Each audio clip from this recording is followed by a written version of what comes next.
RD sir के इस video में आपका बहुत बहुत स्वागत है। दोस्तों, आज के इस वीडियो में कंपटीशन लेवल से संबंधित बहुत ही बेहतरीन क्वेश्चन को करने वाले हैं, जिसमें ये पूरा कोशिश किया गया है कि आपको बेसिक से समझाया जाए। और वास्तव में अगर आप वीडियो देखेंगे पूरे मन से, पूरे लगाव से, तो पक्का आपको यहाँ से कुछ ना कुछ सीखने को नया मिलेगा। तो चलिए बिना समय गंवाए वीडियो को करते हैं शुरू। सबसे पहला प्रश्न दे रखा है आदमी, चलना और मछली, यानी कि यहाँ पे क्वेश्चन वाचक दे रखा है, तो इस क्वेश्चन वाचक पे क्या भरा जाएगा, जिसमें यहाँ पे एक संबंध दिया है कि इससे आदमी का काम है चलना। ठीक है, आदमी का काम है चलना, तो मछली का काम क्या है, भाई मछली क्या करती है, आदमी अगर चलता है तो मछली क्या करती है, तो इन चारों में देखते हैं तो मछली तैरती है। तो ये ऑप्शन ए आपका सही है। ठीक है ना, मछली तैरती है, तो ये वाला ऑप्शन यहाँ पे भरा जाएगा कि मछली का हो जाएगा तैरना। ठीक है, बहुत आसान क्वेश्चन था। ठीक इसी तरह से हम बढ़ते हैं अगले क्वेश्चन की ओर। तो ये रहा हमारा अगला क्वेश्चन। अगला क्वेश्चन हमारा में क्या है कि डॉक्टर, माँ और महिलाएं, डॉक्टर, माँ और महिलाएं। तो यहाँ पे डायग्राम दिया गया है कि इसमें से, यानी कि वेन आरेख है, इन वेन आरेख में से कौन सा सही होगा। एक डॉक्टर है, एक माँ है और एक महिलाएं हैं।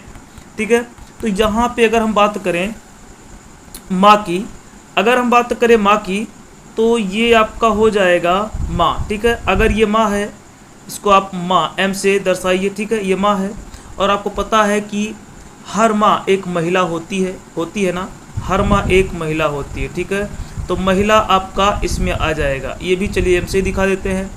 तो महिला मतलब हर माँ महिला होती है, तो माँ के अंदर आ जाएगा महिला। ठीक है, उसके बाद डॉक्टर का बात किया है, तो देखिए डॉक्टर एक माँ भी तो हो सकती है और महिला भी तो हो सकती है ना, इसीलिए ये कुछ इस प्रकार से होगा, ये हो जाएगा डॉक्टर। ठीक है, देखिए अब ये जो डॉक्टर वाला वेन आरेख है, ये माँ वाले को भी काटेगा और महिला वाले को भी काटेगा, क्योंकि माँ भी डॉक्टर हो सकती है और एक महिला भी डॉक्टर हो सकती है। ठीक है, तो इस तरह से हमारा डायग्राम बनेगा, यानी कि वेन आरेख बनेगा। तो ये कहाँ पे सही दे रहा है, तो हमारा सही है ऑप्शन सी ऑप्शन बिल्कुल सही पड़ेगा। चलिए बढ़ते अपने अगले क्वेश्चन की। तो ये रहा हमारा एक आसान सा बहुत ही बेहतरीन क्वेश्चन है, इस तरह का पेपर में आता है दोस्तों। तो चलिए इसको हम ध्यान से देख लेते हैं। दिया है 5 से 8, तो 15 से क्या आएगा। तो जो लॉजिक 5 से 8 में काम करेगा वही 15 से यहाँ जो भी आएगा काम करेगा। तो यहाँ पे अगर हम ध्यान से देखें तो 5 में यदि 3 जोड़ा जाए तो कितना हो जाएगा भैया, 8 हो जाएगा। ठीक है ना, 5 में 3 जोड़ने से 8 आ रहा है, तो क्या 15 में 3 जोड़ने से हमारा ऑप्शन मिलेगा, तो 15 3 कितना हो जाएगा, 18 होगा। तो 18 दिया यहाँ, ऑप्शन डी आपका, सी आपका सही है। ठीक है, ऑप्शन सी आपका सही है, जो कि यहाँ पे 18 दिया हुआ है, तो सी ऑप्शन यहाँ पे रख दिया जाएगा। ठीक है, अब बढ़ते अपने अगले क्वेश्चन। तो ये हमारा एक बहुत ही बेहतरीन क्वेश्चन है, और ये चित्र वाले प्रश्न एक तो पेपर में पूछता ही है। देखिए विषम आकृति की पहचान करें, जहाँ पे हमें विषम आकृति का पहचान करना है। समस्या चित्र दिया हुआ है, देखना है कि इन चारों में से कौन सबसे अलग है, सबसे अलग कौन दिख रहा है। अगर हम बात करें तो ये जो तीर है, ये तीर एक भुजा के सामने खींचा गया। ठीक है ना, और यहाँ पे अगर देखते हैं तो ये तीर भुजा के सामने नहीं बल्कि उसके कोने पे खींचा गया है। तो फिलहाल अभी तो ये अलग लग रहा है, क्योंकि यहाँ पे देखते हैं तीर का जो शीर्ष है वो भी भुजा के सामने है, यहाँ पर भी तीर का शीर्ष भुजा के सामने है, पर इसमें जो तीर का शीर्ष है वो भुजा के सामने नहीं है बल्कि कोने में है। देखिए आप ध्यान से देखिए, बाकी सभी तीर के शीर्ष भुजा के सामने है, पर यहाँ पे भुजा के सामने नहीं बल्कि कोने पे दिया हुआ है। तो हमारा यही ऑप्शन सही है जो सबसे अलग है। चलिए बढ़ते हैं अगले क्वेश्चन। तो ये हमारा अगला क्वेश्चन रहा, ये भी एक चित्र का ही प्रश्न है, और इस तरह का प्रश्न पक्का पेपर में 1 से 2 प्रश्न पूछ ले जाते हैं। कागज को मोड़ने के बाद उसे काटने पर कैसा दिखाई देगा। ठीक है, कागज को मोड़ के काटा गया है, जैसे यहाँ पर देखिएगा, यहाँ पे कागज को किस तरह से फोल्ड किया गया, यानी मोड़ा गया है, वो दिया है। फिर लास्ट में कहता अगर इस तरह से कागज को काट लिया जाए तो इन चारों में से कौन सा आकृति बनेगा जब कागज को काट के फैलाया जाए। ठीक है, तो यहाँ पर देखिए ये पहले कागज को ऐसे रखा, यहाँ पे पहले कागज को ऐसे रखा है और बीच से लाइन मारा है, मतलब बीच से कागज को मोड़ा जाएगा। कुछ इस प्रकार है ना, कागज जब बीच से इसे करेंगे तो इसको ऐसे इसी पे मोड़ देंगे तो क्या बन जाएगा, ये कुछ इस टाइप का बन जाएगा। ठीक है ना, जब मोड़ेंगे तो इस टाइप का बनेगा।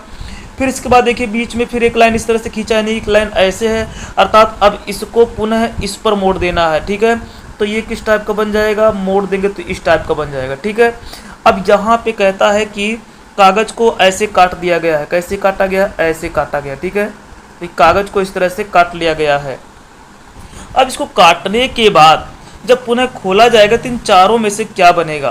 तो चलिए एक बार हम देख लेते हैं काटने के बाद खोलने पर क्या बनता है। तो हमने देखा था कि हमारा जो काटने के बाद चित्र बना था वो इस प्रकार था। अब इसको चूंकि आपने इस पर एक मोड़ करके तब ना ऐसे बनाया था, तो इसको पुनः जब इस तरह से खोलेंगे तो ये कैसे बनेगा भैया। जब इसको इस तरह से खोला जाएगा, इस तरह से मान लीजिए बीच में ऐसे था और यहाँ पे आधा हुआ था ना, जब इसको पूरा खोल देंगे तो ये गोली पूरी हो जाएगी भाई, आधा इधर आधा उधर, तो ये पूरा गोली हो जाएगा। आपको बात समझ में आ रही होगी ना। कहने का तात्पर्य है कि यहाँ पे एक पूरी गोली बन जाएगी, ठीक है। उसके बाद में यहाँ पे देखिए कागज़ को पुनः इस साइड में फोल्ड किया गया था ना, तो कागज़ को फिर से उल्टा इस साइड में खोलेंगे। जब कागज़ को इस साइड में खोलेंगे तो सेम यही गोली इसकी इधर सामने भी तो आएगी, यानी कि ये बिल्कुल इस तरह से हो जाएगा 2 गोली, ठीक है ना। 2 गोली आपका हो जाएगा। अब हमें देखना है कि ये 2 गोली सिस्टम कहाँ दिया है, तो ये वाला देखिए आपका ऑप्शन डी आपका सही जा रहा है, ठीक है ना। तो डी ऑप्शन हमारा सही है। चलिए बढ़ते अगले। तो हम आगे अपने अगले क्वेश्चन पर। यहाँ पर देखते हैं EHG को लिख सकते हैं IKL, इसी तरह से PRS को क्या लिख सकते हैं। दोस्तों इस तरह का क्वेश्चन पेपर में पक्का पूछता है। यहाँ पे जितने भी क्वेश्चन हमने लिए हैं सब बहुत ही चुनिंदे क्वेश्चन है। सारी की सारी क्वेश्चन को पेपर में आने की संभावनाएं बनी रहती हैं। तो यहाँ पर देखते हैं कि EHG को कैसे IKL लिखा गया है। तो अगर हम यहाँ पे बात करें, एक बार लिख लें, EHG को क्या लिखा है IKL, ठीक है। IKL कैसे लिखा, देखिए ई से क्या हुआ कि आई आया, तो ई के बाद कितने नंबर पे आई आता है, तो होता है आपका EFGHI, यानी कि चौथे नंबर पर, ठीक है। ई के चौथे नंबर पे आई आता है। फिर देखते हैं एच का ऐसे क्या दिया हुआ है, किस नंबर पर क्या आएगा, तो HIJK, तो ये 3 नंबर पे आ रहा है, ठीक है ना।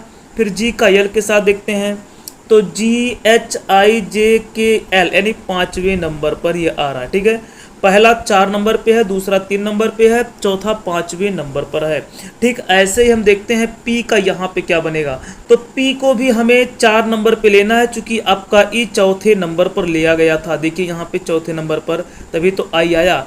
तो आप चौथे नंबर पे P से लेंगे क्या आएगा, तो P के बाद आता है QRST, तो देखते हैं यहाँ पे हमारा T बनेगा, ठीक है। यहाँ पे T आएगा। इसके बाद में H से 3 जोड़ने पर K आया था, तो यहाँ पे R के बाद चलते हैं 3 नंबर RSTU, तो क्या आएगा यहाँ पे 3 नंबर पर U आएगा, ठीक है। अब TU कहाँ पे दिया, देखिए यहाँ पे एक ही ऑप्शन में TU है, बाकी हमें यहाँ से यस से क्या बनेगा उसको निकालने की कोई ज़रूरत नहीं है, क्योंकि इसी से हमारा मिल गया है 2 अक्षर से, ठीक है ना। तो ये सी ऑप्शन हमारा बिल्कुल सही है। चलिए बढ़ते हैं अगले क्वेश्चन की ओर। तो ये रहा हमारा अगला क्वेश्चन, जिसमें यहाँ पे क्या दिया हुआ है कि दर्पण प्रतिबिंब ज्ञात करना है। इसमें ये हमारा एक आकार है जिसके साइड में यहाँ पे एक मिरर लगा हुआ है, यानी कि आईना दर्पण लगा हुआ है। तो ये समतल दर्पण है, तो पूछ लिया है कि इस दर्पण में इसका चित्र किस प्रकार दिखेगा इन चारों में से, ठीक है, वही हमें ढूंढना है। तो बात करते हैं, हमें पता होना चाहिए कि शीशा में चित्र हमेशा उल्टा ही दिखता है, उल्टा दिखता है। आपका दायां बाएं दिखेगा और बायां दाएं दिखेगा, ठीक है। तो इसी तरह से उल्टा दिखेगा। जैसे अगर इस तीर की बात करें जो इस साइड में है ना, जब यहाँ पे दिखेंगे चित्र में, यानी कि जब हम शीशा में देखेंगे तो इसकी पूरी दिशा ही उलट जाएगी। यहाँ पे एक आईना लगा हुआ है, तो अगर हम इसको देखते हैं, जो हमारा ये तीर वाला चित्र है ये कैसे दिखेगा, ये एकदम उल्टा ऐसे दिखेगा, ठीक है, कुछ इस टाइप से दिखेगा। और ये वाला जो है ये भी उल्टा ही दिखेगा, और ये कैसे दिखेगा, तो ये उल्टा आपका इस तरह से दिखेगा, ठीक है। ये उल्टा इस तरह से, थोड़ा और अच्छे से बना दे रहे हैं, ऐसे दिखेगा, ठीक है। ये उल्टा इस टाइप का दिखेगा। तो हमें देखने की ज़रूरत है कि इस तरह से कहाँ पे चित्र बना दिया, बस इसी से हमारा सही हो जाएगा। तो यहाँ पर तो ऐसा लग नहीं रहा है, ये भी नहीं लग रहा है, ये भी नहीं लग रहा है, लेकिन यहाँ पर देखिए तीर और ये गोली आपको एकदम ऐसे ही देखने को मिलेगा। इसीलिए जो हमारा ऑप्शन है वो ऑप्शन डी वाला ही सही होगा। तो हम आगे अपने अगले क्वेश्चन की ओर यहाँ पे देखते हैं कि हमारा क्या प्रश्न है। यदि शेयर का कूट लेखन इतना लिखा हुआ है 58034, ये शेयर है दोस्तों, यहाँ पे ई रहेगा, ठीक है। और यहाँ पे है कि और PUSH का कूट लेखन 4658 है, तो RUSH को कूट लेखन क्या होगा। यहाँ पे बहुत ही आसान है, हम आपको बिना कलम के चलाए ही बताएंगे, कुछ करना ही नहीं है। देखिए आपको ध्यान से देखना है। यहाँ पे अगर देखें USH यहाँ दे रखा है ना, और इसमें जो PUSH यहाँ भी दे रखा है, तो देखिए ध्यान से USH यहाँ है और USH यहाँ है। तो हम USH का कोड देख लेते हैं क्या लिखा हुआ है। USH का कोड क्या है भाई, लास्ट के 3 अक्षर हैं तो लास्ट के 3 अक्षर यहाँ भी ले लीजिएगा। तो USH का इस हिसाब से यहाँ पे कितना कोड बन जाएगा, तो 658 बन जाएगा ना, बिल्कुल 658 बन जाएगा। इसके बाद में यहाँ पर देखते हैं R दिया हुआ है, तो अब R का हमें कोड चाहिए। तो यहाँ पे लास्ट से दूसरे नंबर पे R है, तो यहाँ पे लास्ट से दूसरे नंबर पर 3 है, ठीक है। इसका मतलब यहाँ पे 3 रहेगा।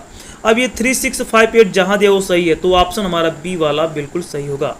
ऑप्शन B सही है, 3658, ठीक है, तो ऑप्शन B सही है। हम आगे अपने अगले क्वेश्चन की ओर। यहाँ पे दिया हुआ है कि दिए गए समूह में भिन्न की पहचान करिए, जो सबसे अलग है हमें उसे ढूंढना है। तो यहाँ पे दिया है क्रिकेट, फुटबॉल और हॉकी, और एक पोलो दिया हुआ है। इनमें क्या है जो सबसे अलग है? तो अगर हम यहाँ पे देखें, फुटबॉल हुआ, क्रिकेट हुआ, हॉकी हुआ, ये तीनों एक जैसे हैं। क्यों? क्योंकि ये तीनों ज़मीन पर खेले जाते हैं। इनके लिए मतलब ज़मीन होनी चाहिए। ये ज़मीन पर पैर रख करके खेला जाता है। किसी के ऊपर चढ़ करके आप ये तीनों गेम बिल्कुल नहीं खेलते।